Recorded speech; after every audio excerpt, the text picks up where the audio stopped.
이스라엘 백성들이 지도자 모세 인도로 이제 출애굽기에서 보면은 홍해를 건넜지요. 그리고 이미 보았습니다마는 여호수아에서는 지도자 모세의 새로운 지도자 여호수아의 인도로 요단강을 건너는 그런 기적을 체험했죠. 이 요단강을 건너는 기적에 대해서 가나안 왕들은 어떤 반응을 보이고 있습니까? 우리 1절을 한번 읽어보실까요? 1절 한번 읽도록 하겠습니다. 시작. 요단 서쪽의 아모리 사람의 모든 왕들과 해변의 가나안 사람의 모든 왕들이 여호와께서 요단물을 이스라엘 자손들 앞에서 말리시고 우리를 건너게 하셨음을 듣고 마음이 녹았고 이스라엘 자손들 때문에 정신을 잃었더라. 아멘. 요즘 말로 보면 멘붕 상태입니다. 아주 멘탈이 붕괴된 그런 상황이 바로 가나안 왕들이었죠. 우리 이런 모습은 4장 끝에서 이미 예고되어 있습니다.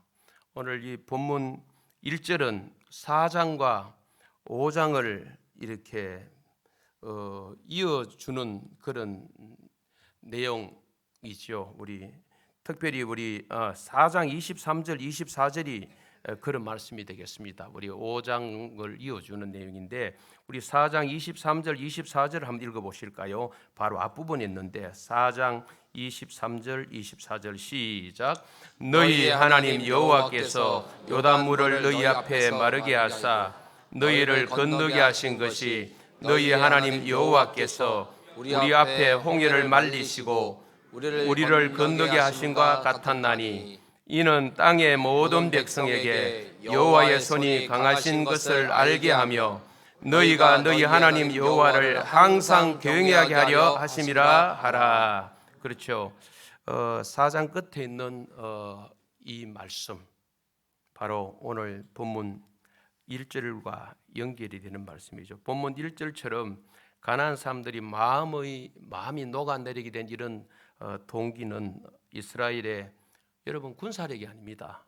하나님의 능력이죠. 그렇죠? 하나님의 능력이다. 그래서 우리 1절처럼 적들은 정신을 잃고 있을 이때에 이스라엘 백성 입장에 봐서는 적을 물리칠 호기라 그러죠. 너무나 좋은 기회입니다. 적을 공격하면 손쉬운 승리를 거둘 수 있는 그런 상황이 마련되어 있습니다. 정말 밀고 들어가면 끝나는 것입니다. 그런데 이때 하나님은 전쟁을 막으시고 정말 뜻밖의 명령을 하세요. 오늘 설교 제목처럼 뜻밖의 명령, 할례를 행해라. 이게 무슨 일인가? 왜 하나님께서는 적들이 1절처럼 벌벌 떨고 있는데 이스라엘로 하여금 공격하라 이렇게 명령하지 않으시고 할례를 행하라? 이게 무슨 일이냐? 우리 2절 한번 읽어보실까요? 2절입니다. 시작. 그때에 여호와께서 여호수아에게 이르시되 너는 부싯돌을 칼을 만들어 이스라엘 자손에게 다시 할례를 행하라 하시매. 우리 이 땅에 살아가면서 이사야 55장 8절처럼 우리 생각과 하나님의 생각이 다를 때가 좀 많이 있어요.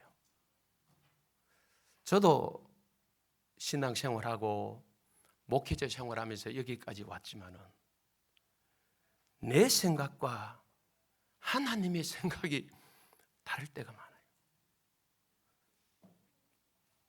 이미 여러분에게 말씀드렸습니다만은 은퇴만 해도 나는 원래 나라면은 퇴직할 때까지 정년 퇴직할 때까지 가는 겁니다. 그런데 하나님은 내 생각대로 하지 않으셨어요. 한 가지 제가 예를 들었습니다.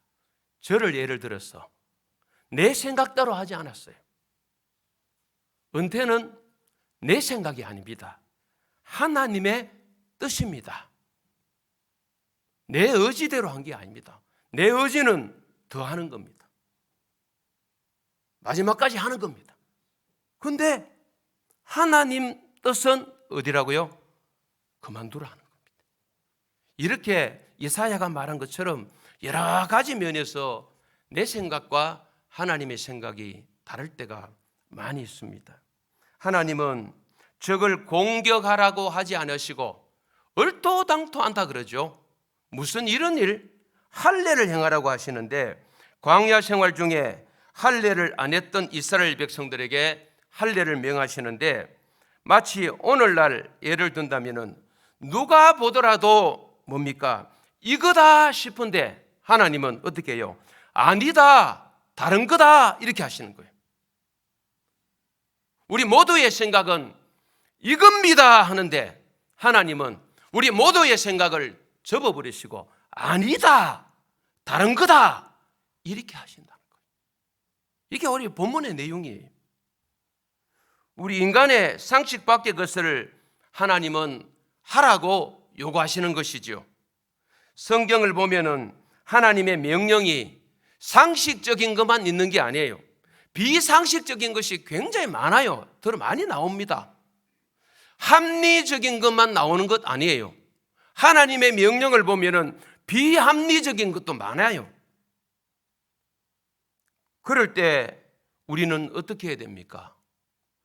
순종하는 것이 믿음이요, 성도의 자세가 아니겠습니까?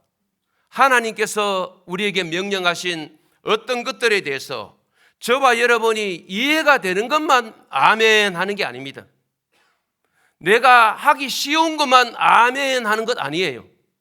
내가 때로는 이해가 되지 않고 저와 여러분이 하기 쉽지 않은 그 일이라 할지라도 하나님께서 저와 여러분에게 명령하시는 말씀이라면은 오예배에 참석하고 있는 여러분들이나 저가 어떻게 해야 됩니까? 한번 따라해 봅시다. 아멘.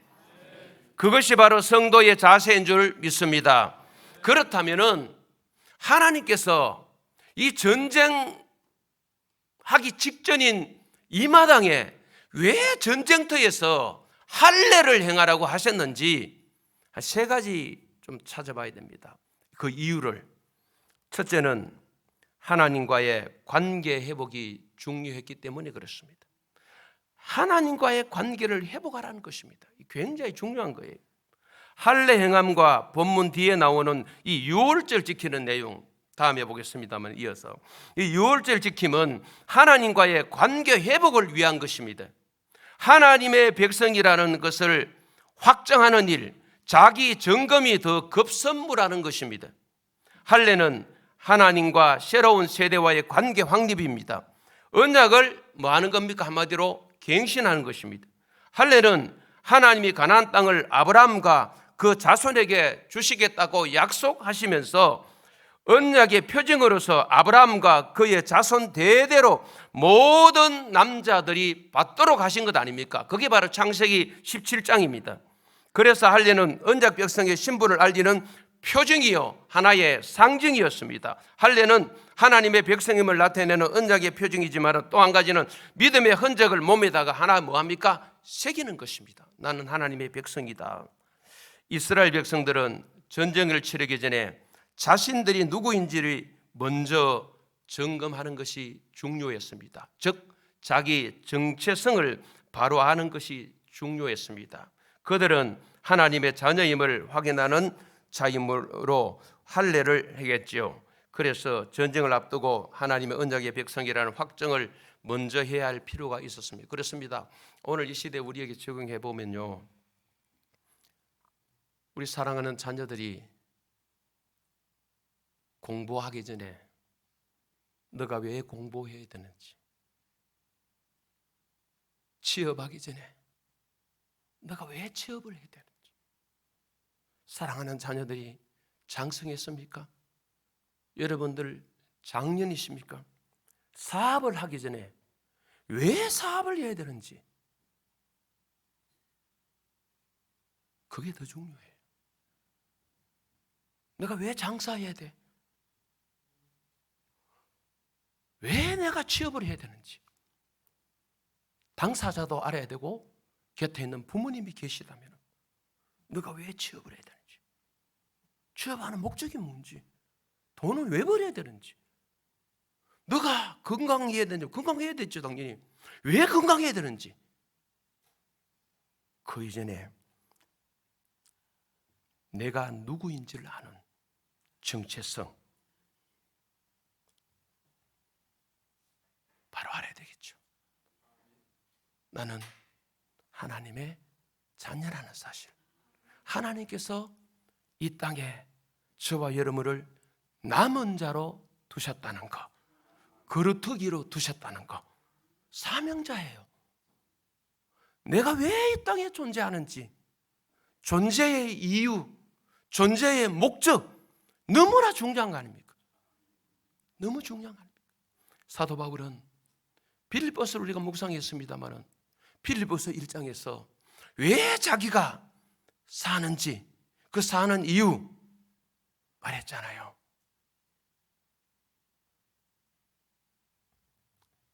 빌립보 성도들, 너희를 위하여 존재한다는 한 가지가 있어요. 그 속에 빌립보서 1장에는 복음 증거와 그 다음에 믿음의 진보를 일으키는 그 일에 자기가 쓰임받기를 원했던 것이죠. 그리고 예수 그리스도의 그 이름을 높이는, 예수 그리스도를 존귀케 하는 것이 바로 사도 바울은 자기가 이 땅에 살아가는 이유래요. 그 빌립보서 1장 20절 21절에 나오잖아요. 예수 그리스도의 이름을 크게 하는 것, 그분을 존귀케 하는 것이 이 땅에서 사도 바울이 살아가야 될 이유라는 것이죠. 그거 다 누구와 관계입니까? 그리스도 예수와 관계 아닙니까? 하나님과의 관계가 바로 정립되지 않는다면 우리는 나의 정체성을 잃어버릴 겁니다. 이스라엘 백성들 선민이라고 하지만은 이미 자기 믿음의 선조 출애굽 세대는 하나님과 관계의 설정이 무너짐으로 말미암아 다 광야에서 죽었습니다. 요수아와 갈렙에 의해 광야에서 다 죽어나갔습니다. 하나님과 관계가 끊어졌기 때문에 그렇습니다. 오늘 오전 우리 말씀을 들은 대로 죽었다는 말이 뭡니까? 사실은 하나님과 관계, 영적으로 끊어진 관계 아닙니까? 그 관계가 아니겠습니까? 몸으로는 살아있는데 하나님과 관계가 끊어진 것, 그것이 바로 죽은 겁니다. 죽을 뻔했던 것이 아니고 이미 우리는 죽었던 자들이 하나님의 은혜로 하나님의 자녀가 되었지 않습니까?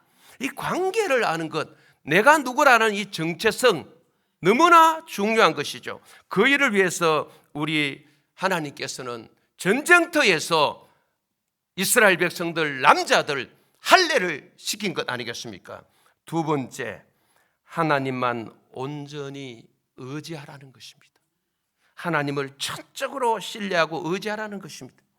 전쟁을 앞둔 전쟁터에서 할례를 행한다는 것은 인간적 시각으로 보면 무모하기 그지없습니다. 이런 위험한 결정이 어디 있습니까? 할례에 따른 고통 때문에 전투는 물론 일상생활조차도 하기 힘들잖아요. 요즘 말하면 포경수술이라 그러죠. 우리 자녀들 다 시켜봤을 것이고 또 어른 세대는 경험한 분도 있고 안 하신 분도 계실 겁니다.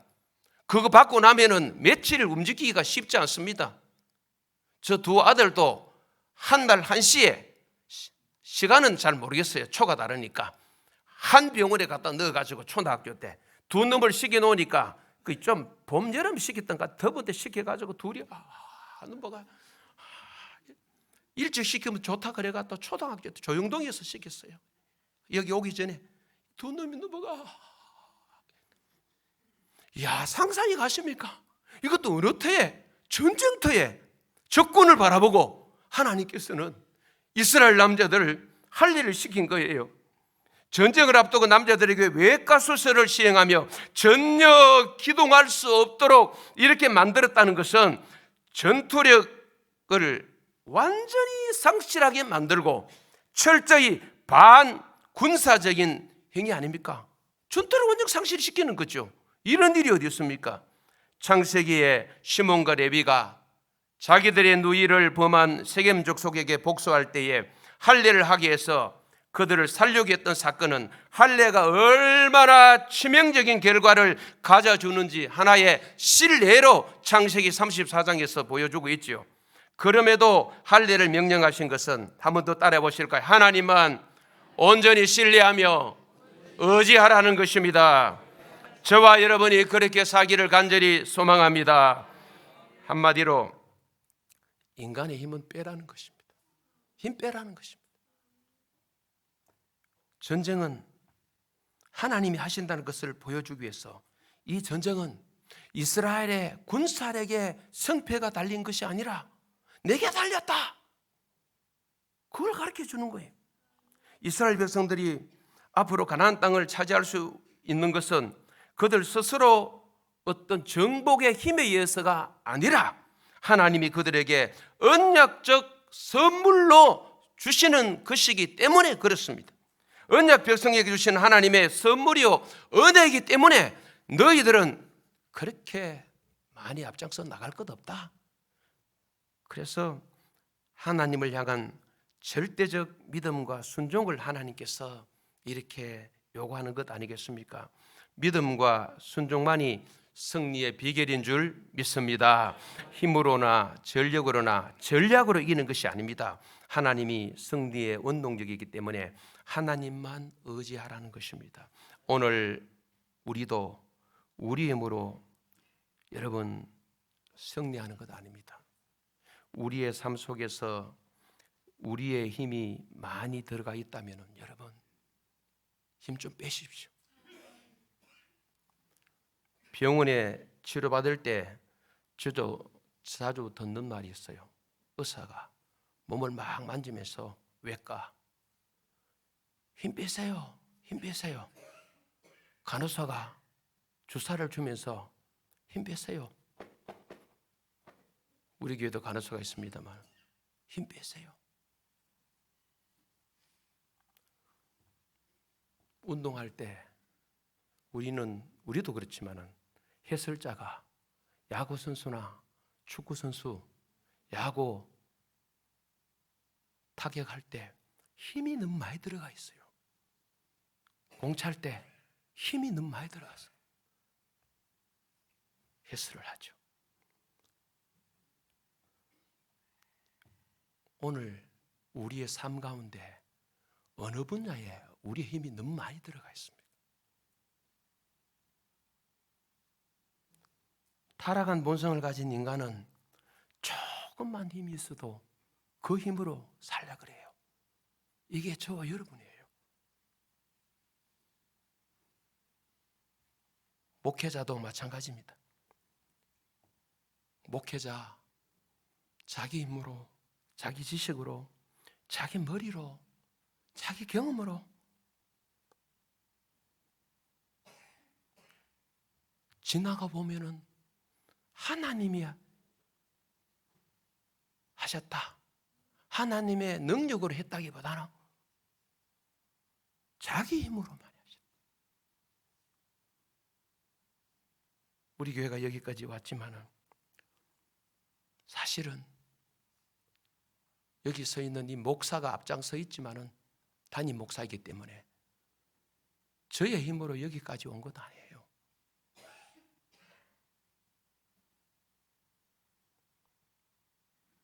하나님의 일하심이죠. 하나님의 일하심이죠. 내가가 자꾸 들어가면은 사람은 뭐해질까요? 교만해집니다. 우리가 배운 것이 있어서 지식이 탁월하고 어떤 은사적인 부분이 있어서 여러 가지 갖추신 것이 많다 할지라도 그걸로 하는 것 아닙니다. 그걸 가졌더라도 철저히 주님 없이면 나는 못 삽니다. 주님 도와주셔야 됩니다. 여러분 이렇게 살아가시기를 주의 이름으로 축복합니다. 그 삶이 필요합니다. 우리 힘 좀 빼셔야 됩니다. 어깨 힘도 좀 빼고 얼굴 힘도 좀 빼고, 그렇죠? 너무 저와 여러분이 다 하면은 주님이 하실 시간이 없습니다. 주님이 도와주려고 지가 다 해버려. 근데 지가 한다 그러죠. 자기가 하는 것도 잘하면서 하지만 주님이 보실 때 아니겠죠. 자꾸 앞서가려고 그래요. 신앙생활이라는 것은 말씀이 앞서고 주님이 앞서는 것이지 저와 여러분이 앞선 건 아니에요. 철저히 느끼셔야 됩니다. 우리가. 그렇죠. 세 번째로는 할례를 받아야만 뒤에 나오는 유월절을 지킬 수 있기 때문에 그렇습니다.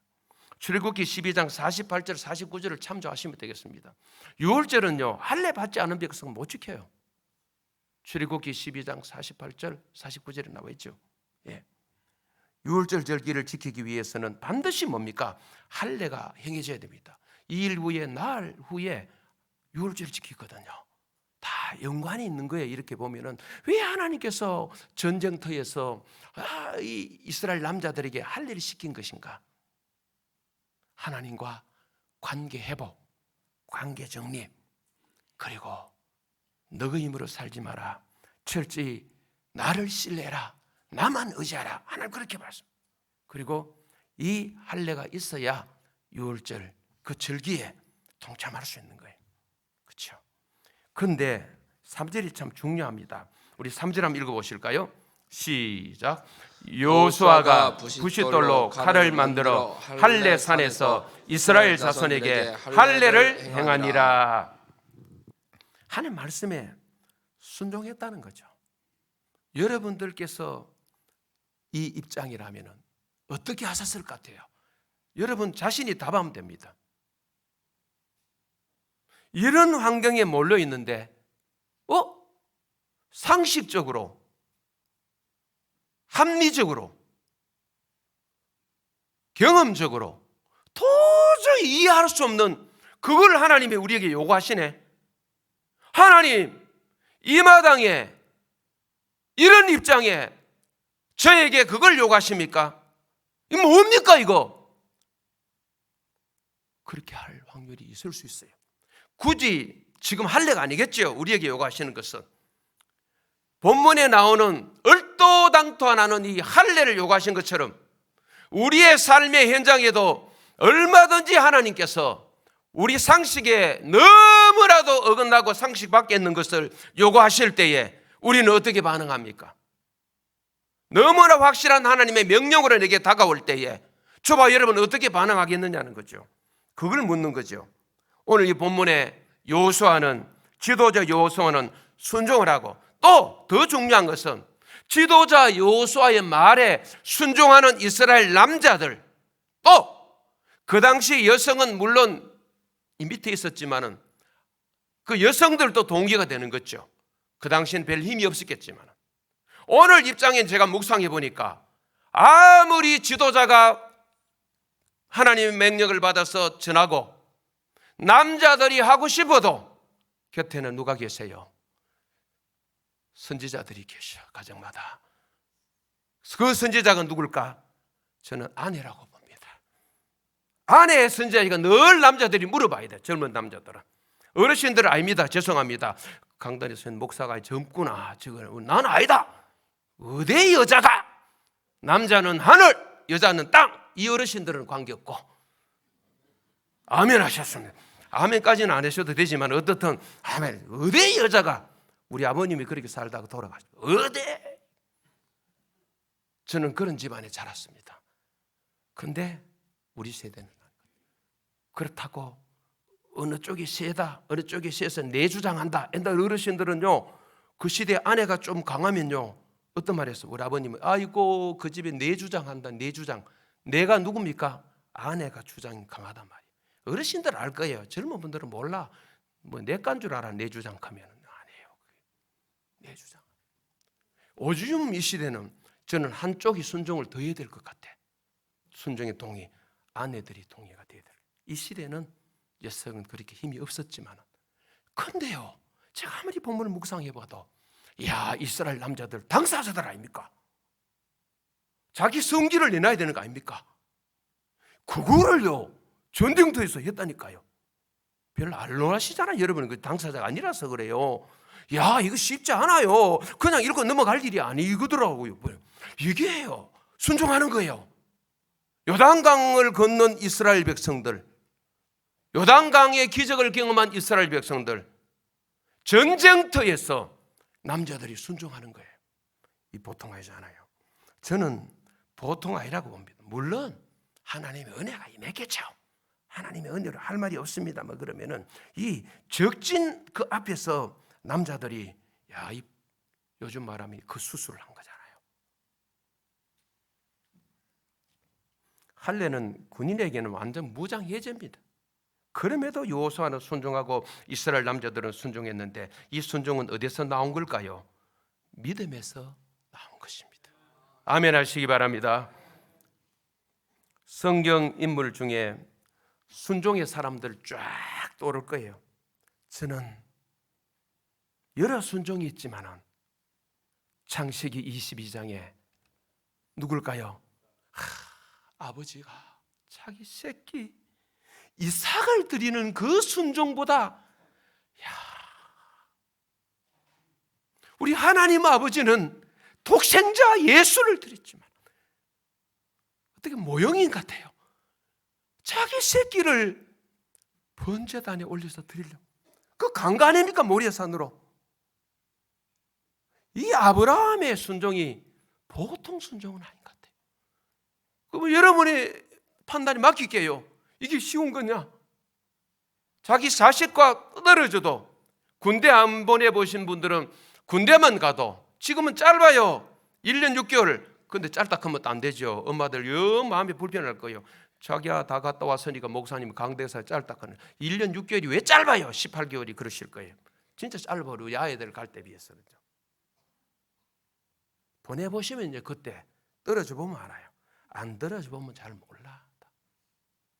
근데 자기 새끼를 하나님께 번제로 드린다. 상상이나 갈 일입니까? 이걸 순종하는 거예요. 시도한 거잖아요. 다윗의 삶을 보면요, 물론 큰 죄를 지은 일도 있지만 순종의 삶이에요. 다윗의 삶. 유진 피터슨이 쓴 책 다윗 현실에 뿌리 박은 영성, 1999년 초판에 나와요. 번역판이지만 우리나라 말로. 현실에 뿌리 박은 영성. 다윗의 영성은 일상의 영성이에요.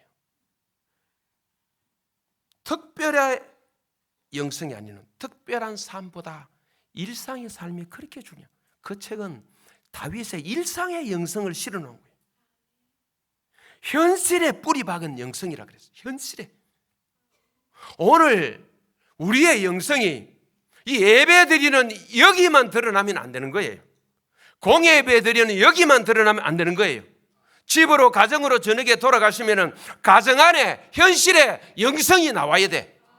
부부간의 영성이 나와야 돼요. 부부의 삶. 아무도 보는 자 없다고 만만하다고 수십 년 이 사람과 내가 같이 살았다고 뭐 막말할 겁니까? 말 막 할 겁니까? 교인들 안 본다고 목사가 가정에서 뭐 부부간에 막 못할 말 할 말 할 겁니까? 저는 아니라고 봅니다. 그 가정 안에도 영성이 있는 거예요. 가장 가까운 사이일수록 하나님의 영성은 더 발휘되어져야 된다. 저는 그걸 믿고 있어요. 그렇게 확신하고 있어요. 가까운 사람일수록 조심해야 돼요. 뭐 신혼 때는 그러지 않다가 한 10년 정도 살고 나니까 제가 지금도 기억나요. 우리 박원규 장로님께서 우리 당녀분들 수련회 갔을 때 조금 우스운 이야기지만은 목사님, 장로님은 아실 거예요. 사모님과 방귀 텄어요. 방귀 텄어요. 장로님 기억하십니까? 본인은 기억 안 하시. 사모님과 방귀 텄어요. 그만큼 가까운 사이가 되어졌나 이걸 질문하신 거예요. 오래 살다 보면 좋은 쪽으로 많이 닮잖아요, 그죠? 안 좋은 쪽으로 닮는 경우도 있지만, 그죠? 그 많이 가까워졌나 이야기. 그 가까워진 사이라 할지라도 뭐가 발휘돼야 된다? 영성이 발휘돼야 돼. 아멘 하시기 바랍니다. 우리 일상의 삶에 영성이 묻어나야 되고 순종이 묻어나야 돼요. 순종이. 말씀을 정리합니다. 여러분 뒤에 내용은 크게 설명할 건 없는데 한 가지만 좀 봐야 될 것 같습니다. 마지막 절입니다. 우리 9절 한번 읽어보실까요? 9절 시작. 여호와께서 여호수아에게 이르시되 내가 오늘 애굽의 수치를 너희에게서 떠나게 하였다 하셨으므로 그곳 이름을 오늘까지 길갈이라 하느니라. 여러분 애굽의 수치, 뭐 애굽의 노예 생활을 했던 아픈 기억이라기보다는 광야에서 40년 동안 방황하면서 이방 백성들에게 당한 조롱, 비웃음. 봐라, 하나님의 백성이라고 했더만은 뭐 출애굽하는 거 좋았는데 광야에서 저거 뭐야 저거 막 조롱해야 되는 거죠. 그 수치가 어떻게 되냐? 굴러간다, 떠나게 했다. 이 길갈이라는 지명이 굴러간다, 떠난다는 거예요. 그렇죠? 그런 의미가 있죠. 길갈이라는 바퀴라는 의미가 있어요. 그러니까 애굽의 수치, 그 광야에서 조롱받던 그 수치가 굴러간. 그런데 우리 삶에 이런 일이 일어났으면 좋겠어요. 저도 이 개척에서 여기까지 오면서 뭐 여러 조롱의 소리를 들었죠. 뭐 교인도 없이 뭐 개척한다고, 지가 뭐 세례자 요한이가 광야에서 외치는 소리가 여기 옮겼을 때에 성관계 부도난다 부도난다, 그마의 빈대가 아이고 저거 왜 이러노 저기에 들려왔죠. 부도난다고.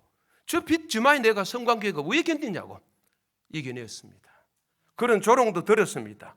근데 지나고 보니까 내가 한 것이 아니고 하나님이 하셨더라. 아멘 하시기 바랍니다. 우리 힘 빼야 됩니다. 힘 빼야 됩니다. 그리고 철저히 그분을 의뢰하고 의지해야 됩니다. 살아계신 하나님의 역사하심과 흔적이 우리 삶 모든 주거지에 저는 선명하게 드러났으면 좋겠어요. 여러분의 삶에 이런 축복이 있으시기를 주의 이름으로 축원합니다.